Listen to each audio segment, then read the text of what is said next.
selamat datang ke Merdeka Convoy Isuzu Bintulu yang ketiga kalinya pada tahun 2025. Seramai 54 unit Isuzu D-Max datang untuk meraihkan Convoy Merdeka Isuzu.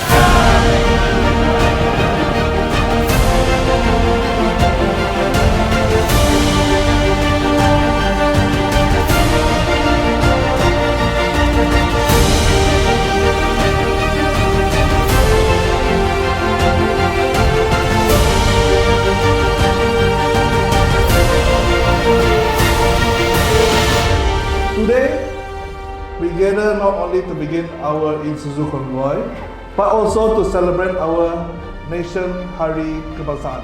At the same time, it's a call for us to continue building a better future together.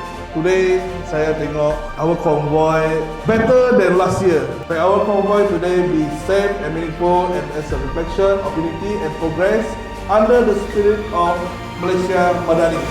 Merdeka! Merdeka! Merdeka!